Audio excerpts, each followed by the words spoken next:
En el episodio 29 de la serie Shref Ruya, emitido el miércoles 21 de enero, Shref lucha con todas sus fuerzas para salvar a Nisan de la trampa mortal en la que se encuentra. Nisan, por un lado, intenta descubrir quién la secuestró y, por otro, desentrañar el secreto del oscuro vacío de su pasado. La ceremonia de coronación de Shref causa gran revuelo en el inframundo. Kadir busca la manera de recuperar el poder que se le escapó de las manos. Descubrir que HDR es su padre le complica aún más las cosas. Mientras Shref continúa investigando a la persona tras el nombre Frat Coral, se enfrentará al anciano y se verá envuelto en una difícil lucha con su equipo. La lucha de Shref por Nisan. Una historia de vínculo, no de poder. El episodio 29 de Shref Ruya fue uno de los que más destrozó la imagen de líder invencible que Shref Tech se había forjado hasta entonces. Porque esta vez, su enemigo no eran solo hombres armados ni el AMPA. Era la posibilidad de perder. Y para Shref, esta posibilidad equivalía a la muerte. La lucha de Shref por Nisan representaba mucho más que una clásica operación de rescate. No era una batalla de poder, sino de conexión, compromiso y amor silencioso. Shref, conocido por su sangre fría en el AMPA, se quitó toda la máscara cuando se trató de Nisan. Sus planes eran impecables, pero sus emociones eran incontrolables. Esto es precisamente lo que lo hacía peligroso y humano. En este episodio, Shref actuó por primera vez con el corazón, no con el poder. Huyó en lugar de dar órdenes, se arriesgó en lugar de esperar. Porque Nisan ya no era un eslabón débil que proteger, se había convertido en el único vínculo que daba sentido a su existencia. La ausencia de Nisan significaba que todo el orden que Shref había construido perdería sentido. La cuestión es esta: si Shref ganaba esta lucha, seguiría siendo poderoso. Si perdía, perdería no solo a una mujer, sino a sí mismo. Por lo tanto, cada paso que daba estaba marcado más por la desesperación de un ser humano que por los reflejos de un líder. Esta batalla, librada a la sombra de las armas, era en realidad un ajuste de cuentas interno. Esta lucha para Nisan es un punto de inflexión en la transformación del carácter de Shref. Ya no es solo un líder sentado en un trono, es un hombre que se atreve a amar, que teme perder. Y quizás la mayor debilidad del inframundo sea precisamente esta. Porque quien crea vínculos siempre puede ser herido. La ceremonia de entronización, el momento en que se formalizó el poder. La ceremonia de entronización del episodio 29 de Shref Ruya no solo fue una escena magnífica, fue un punto de inflexión silencioso pero duro que redefinió toda la dinámica de poder de la serie. Con esta ceremonia, el gobierno de Shref Tech se aceptó oficial e irrevocablemente, no solo de facto. En el inframundo, el verdadero poder no es el declarado, sino el aceptado. Y en este episodio, todos, incluso si no lo deseaban, aceptaron el gobierno de Shref. La atmósfera de la ceremonia fue particularmente impactante, modesta pero amenazante, tranquila pero llena de tensión. Esta elección consciente reflejó a la perfección el estilo de liderazgo de Shref. No era alguien que gobernara a gritos, era un líder que infundía miedo con su silencio. El respeto gélido en los rostros a su alrededor fue una afirmación mucho más fuerte que los aplausos.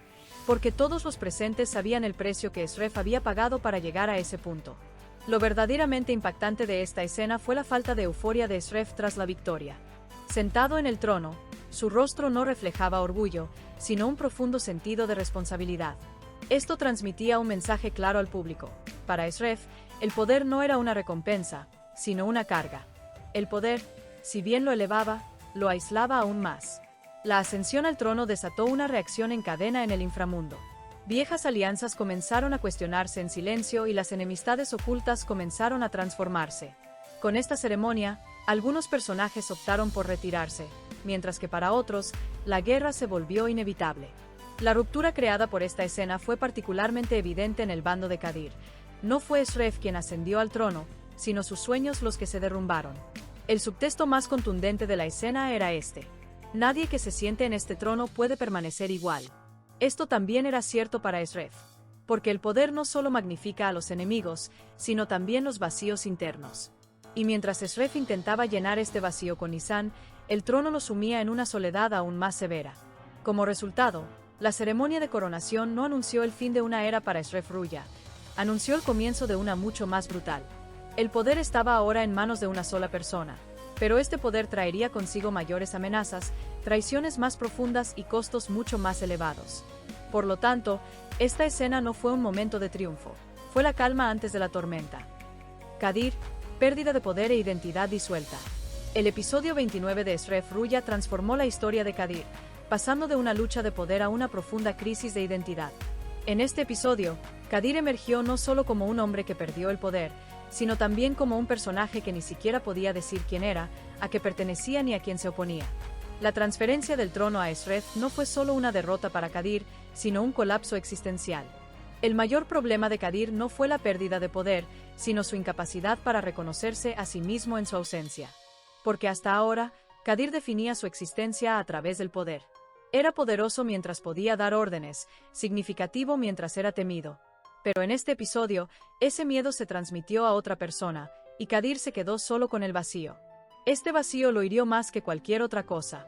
El silencio que Kadir experimentó durante la ceremonia de coronación de Esref fue, en realidad, el reflejo más claro de la tormenta que lo atormentaba. No pudo reaccionar, no pudo objetar, no pudo atacar. Porque lo que perdió no fue solo poder, fue tiempo. Llegó demasiado tarde. Y en el inframundo, llegar tarde suele ser una debilidad imperdonable. El hecho de que HDR, su padre, se sumara a este colapso interno paralizó por completo a Kadir. El hecho de que el hombre al que se había opuesto y considerado enemigo durante años fuera en realidad alguien con quien tenía parentesco de sangre dejó a Kadir sin un objetivo contra el que dirigir su ira. Ya no puede luchar ni retirarse. Porque vengarse también significa vengarse de sí mismo. Precisamente por eso Kadir se acercó a su estado más peligroso en este episodio. Porque un hombre que no tiene poder que perder, pero sí una identidad que perder, puede hacer cualquier cosa. La lógica empezó a dar paso a los impulsos, la estrategia a los arrebatos repentinos. Es esta falta de control lo que lo hace peligroso. A partir del episodio 29, Kadir es más una amenaza ambigua que un enemigo declarado. Es un personaje cuyas acciones, a quien dañará y, sobre todo, que se hará a sí mismo, son desconocidas.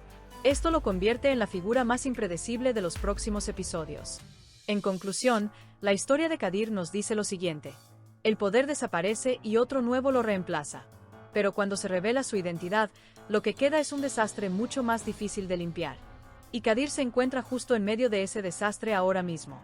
Frat Coral y el anciano, el rostro del poder invisible. En el episodio 29 de Esref Ruya, el nombre Frat Coral dejó de ser un simple apodo o un enemigo temporal, para convertirse en el símbolo de una antigua estructura que se extiende profundamente en el inframundo. Este nombre era menos un nuevo rival que se enfrentaba a Esref y más un presagio de una mente, un orden, que había existido invisible hasta entonces. Y el verdadero peligro residía precisamente allí, un poder invisible, pausado y sin errores. La búsqueda de este nombre por parte de Esref demuestra que está empezando a centrarse no solo en las amenazas inmediatas, sino también en sus raíces. En este punto, la historia pasó de los enfrentamientos callejeros a un terreno más estratégico y complejo. Porque la estructura llamada Frat Coral no opera con armas, sino con conexiones, rastros del pasado y secretos que se creían olvidados. Esto arrastra a Esref a una guerra a la que no está acostumbrado. El hecho de que esta investigación lo enfrente cara a cara con el viejo es uno de los puntos fuertes de la serie. El viejo es una figura que resuelve problemas con tiempo, conocimiento y paciencia, problemas que los jóvenes resuelven con balas. Su poder no reside en su atención, sino en su memoria. Es una mente que conoce, hasta el último detalle, quién cometió errores y dónde, y qué deuda le corresponde a quién. Lo que representa el viejo no es solo una amenaza individual, es el pasado que domina el presente. Por eso el enemigo de Esref no es concreto.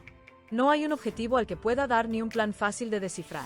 Esta lucha requiere paciencia, pero la paciencia es el arma que Esref menos ha tenido que usar hasta ahora.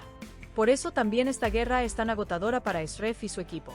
Las decisiones rápidas y los movimientos bruscos a los que están acostumbrados no funcionan aquí. A cada paso, deben confrontar el pasado, abrir viejas heridas y sacar a la luz los costos que creían olvidados. Esto implica un asedio psicológico más que un conflicto físico.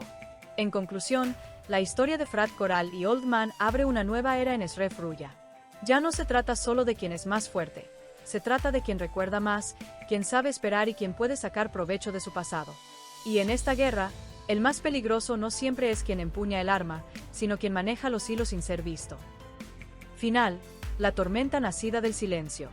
En el final, Esref apareció como líder en el trono, pero la expresión de su rostro no presagiaba la victoria, sino el gran ajuste de cuentas que se avecinaba.